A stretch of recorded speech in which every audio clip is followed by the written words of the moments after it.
देखिए रंग जाऊं तेरे रंग में सोमवार से शनिवार रात 10 बजे सिर्फ दंगल टीवी पर।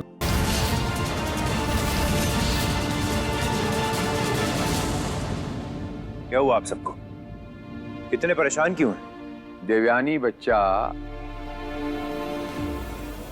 बीमार है और ये पहले से ही बीमार थी जब आपके घर से आई थी।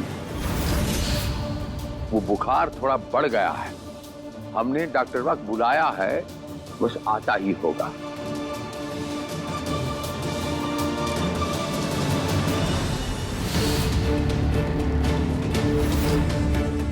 जरा तीखा क्या खिला दिया मैंने? अपने परिवार के सामने ड्रामा करने लगी है।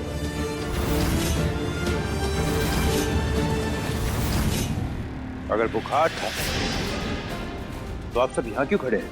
इंतजार कर रहे हैं डॉक्टर बा का।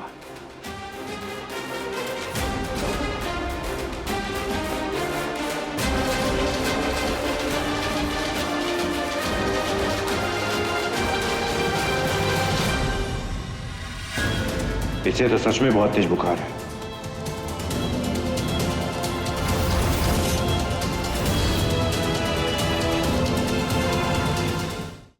आप तैयारी करो, मैं डॉक्टर के पास लेकर जाता हूँ इसे।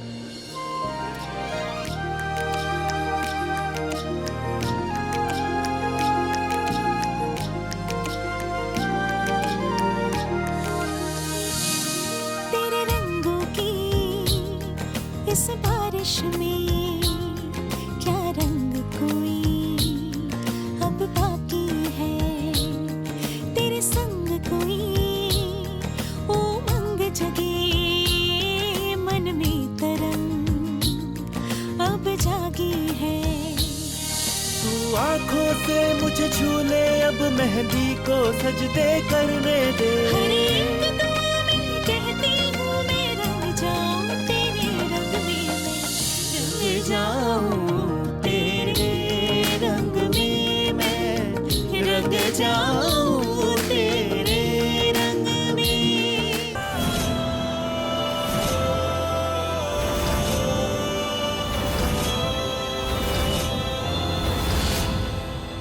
सर डोंट वरी, अभी घबराने वाली कोई बात नहीं है। She is out of danger.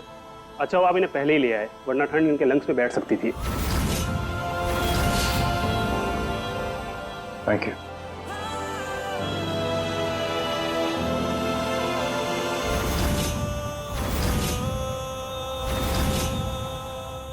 हमसे इतनी नफरत करते हैं और इतनी छोटी सी बात पर पूरे हॉस्पिटल को सर पर खड़ा करती है।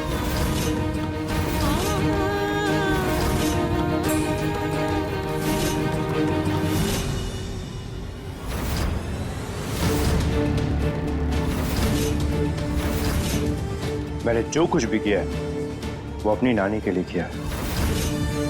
तुम जियो या मरो, मुझे उससे कोई फर्क नहीं पड़ता। बल्कि मेरी नानी को जरा सी भी खरोच आई तो मुझसे बर्दाश्त नहीं होगा, क्योंकि अगर शाम तक मैं तुम्हें नहीं लेके गया तो वो कुछ खाएंगी नहीं। उनकी सलामती के लिए तुम्हारा सही होना बहुत जरूरी है। समझ आई तुम्हें?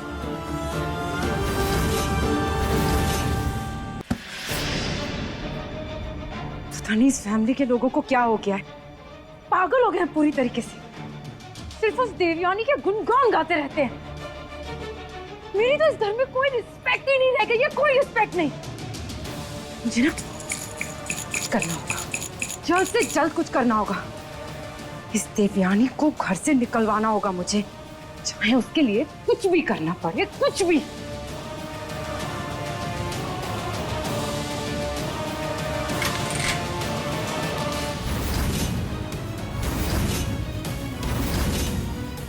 तू यहाँ क्या कर रही है? तुझे डोर नॉक करना नहीं आता? बिना परमिशन के कैसे आ गई? हाँ,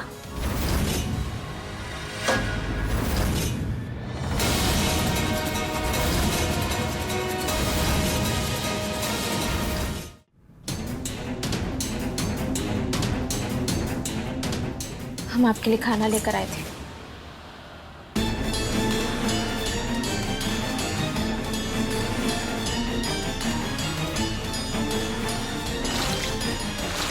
खुद पी ले।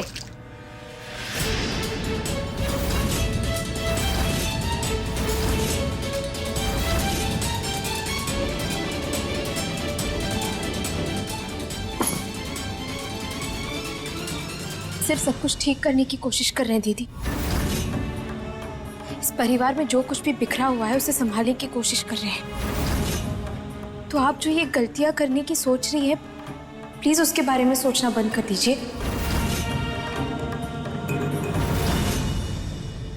तू मुझे ज्यादा समझाने की कोशिश मत कर, समझी?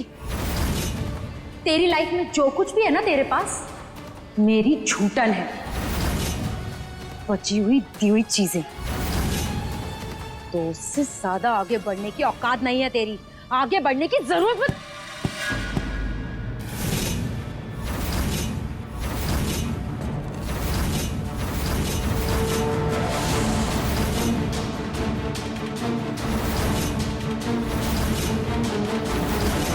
हम मानते हैं कि रुद्र जी आज हमें पत्नी का दर्जा नहीं दिए हैं, लेकिन आप ही की वजह से हमारा रिश्ता उनके साथ जुड़ा है।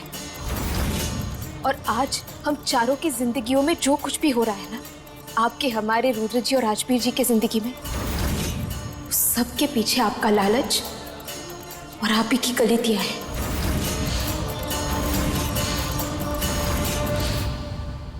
बचपन से लेके आज तक हमने आपकी हर गलती को सर आंखों पर रखा, कभी कुछ नहीं कहा हमने। आज भी ये जो दाग लगाई है आप हमारी साड़ी पर, वो भी चुपचाप धो देंगे। लेकिन अगर आपने हमारी जिंदगी में दाग लगाने की कोशिश की ना, तो और चुप नहीं रह पाएंगे हम।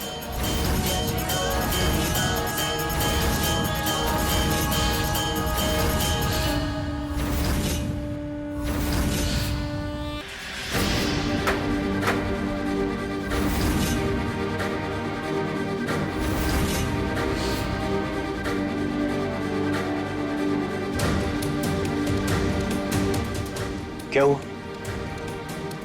क्या ढूंढ रही हो? वो सांप के पिटारे की वो ढक्कन, वो यहीं गई थी ना, कहाँ चली गई? क्या? हाँ रुद्र जी, उसी को देखकर तो हम ऊपर आए थे। पता नहीं आपको कैसे पता है रुद्र जी, लेकिन जो कुछ भी हुआ वो सांप आप पर किसी ने जानबूझकर छोड़ा था।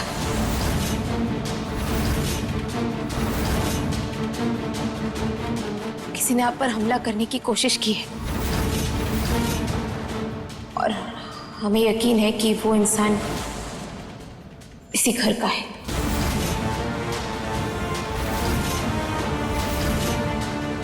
रुद्र जी कोई जानबूझकर आपको मारने की कोशिश कर रहा है, और वो पता नहीं क्यों कर रहा है।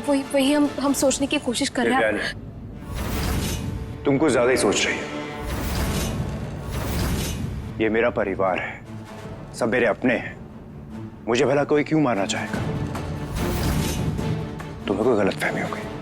हमें पता था आप ऐसे कुछ कहेंगे, पर एक बार हमारी बात सुन लीजिए। रुद्र जी, आप हमें कोई गलतफहमी नहीं हुई है। पहली बार जब हुआ तब हम भी सोच रहे थे कि शायद हम कुछ ज्यादा सोच रहे हैं, कोई वहम हो सकता है, लेकिन ऐसा नहीं है। जब दूसरी बार हुआ ना, तब जाके हमें पक्का यकीन हो गया कि हम जो सोच रहे थे बिल्कुल सही सोच रहे थे। दूसरी बार? जी,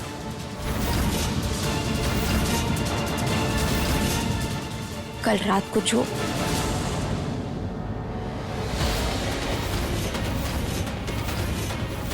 जब हमने रस्सी को देखा तो उससे साफ पता चल रहा था कि वो रस्सी किसी ने काटी हुई है।